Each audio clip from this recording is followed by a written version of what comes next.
For much of the 20th century, most women were homemakers, a demanding job requiring a broad base of knowledge, a variety of skills, and the endurance of a marathon runner. Homemakers were the original multitaskers. Their daily to-do lists included tasks as varied as childcare and education, transportation, laundry and food service, and plant maintenance, all accomplished on time and under budget. Early 20th century women were domestic engineers who ran their homes with precision. They just couldn't own one, or any other property for that matter. Shortly after I got married, my father wanted to sign an orange grove over to me, and the attorney that he was using told him he could not assign the orange grove over to his daughter. It could be to his son-in-law, but it couldn't be to me because women were not allowed to own property in their own name. So that was one of the first experiences that I had in the differences between being a female in the male world. And it continued on through the years, for many years.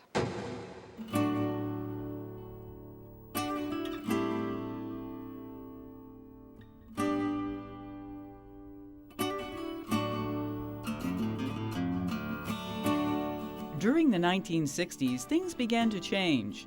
In 1963, the Commission on the Status of Women reported substantial discrimination against women in the workplace. That same year, Betty Friedan published The Feminine Mystique. The influential book galvanized the modern women's rights movement. By then, things were kind of coming around, but there was very definitely just a housewife mentality, and eyes would glaze over, and if that's what you did, that's all you could do. But there was a progressive thinker in the State House. Governor Ferris Bryant sponsored a conference for the continuing education of women. I was appointed a delegate to that conference, and there were women there. Particularly, there was one of the women deans from Bennington University who spoke, and I really became inspired at that conference, and I thought, if they can be starting programs for women up there in New York State, why can't we do something for women here in Florida? In 1967, we started the CCEW here. The first program the CCEW sponsored was the Rusty Lady Lecture Series. Its goal was to bring women who had spent years in the background supporting their husbands and children up to speed on the latest developments in a variety of fields. We charged, I think, $5 for a series of 8 lectures, something like that, and many women came and became inspired to go on with their education from that point. One of those women was Nanelle Russ. I was 39 years old. I had 8 children. The youngest was just going off to kindergarten. She wanted to go back to school, but felt she was too old to go. So she was the one who encouraged me. Nanelle was a successful student. After her graduation at Valencia, she headed to UCF, ultimately earning her master's degree. And B was the seed, and she was more than the seed. I think she watered the seed and got it going and kept fertilizing it over the years.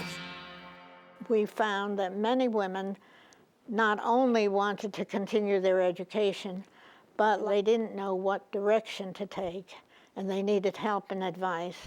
With borrowed space, donated office furniture, and volunteer counselors, the CCEW set up a counseling center for women who wanted to return to school. The innovative program caught the eye of Valencia Community College president, Dr. Jim Golachek. He suggested the CCEW join forces with the college and form the Center for Continuing Education for Women at Valencia. The partnership was a success. We were able to start really doing professional counseling, offering career counseling, offering volunteer counseling, offering all kinds of opportunities, as well as special courses for women.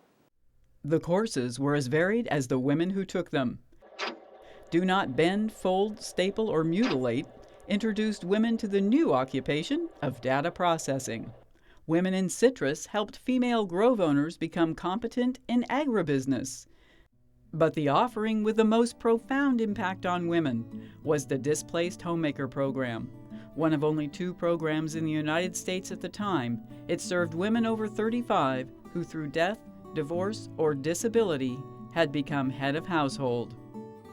They needed to learn all of the job skill processes, how you go about finding a job, how you interview for a job, how you prepare for the interview, how you conduct yourself in the interview, how you conduct the follow-up. They had never handled money.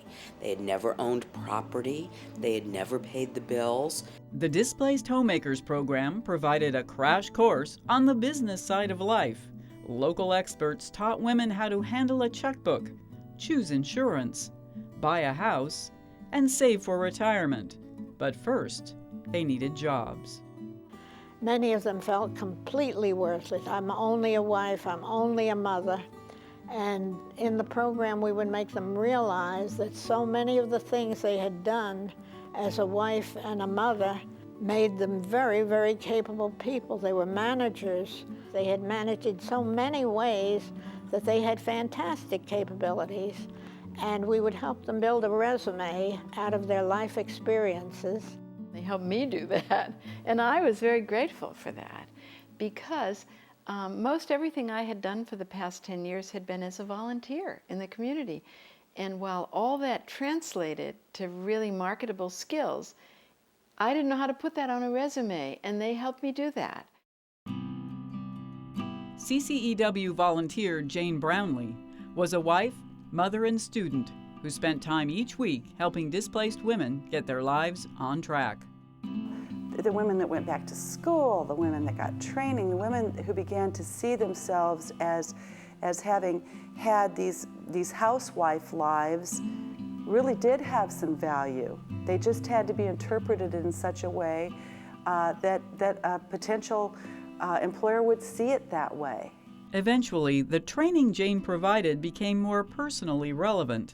My husband at that time, my first husband, died in 1986, and I had 4 little boys, and I was head of household. And so it was an amazing thing where sort of God puts into your toolbox the tools you're going to need when you need them, and who would have known in a million years. So I was really able to already have a lot of the lessons that I already needed to know from having been on the other side.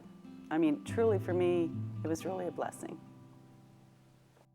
By the late 1970s, the CCEW's Displaced Homemaker program had gained national prominence, and Bee was asked to help launch more than 75 programs nationwide.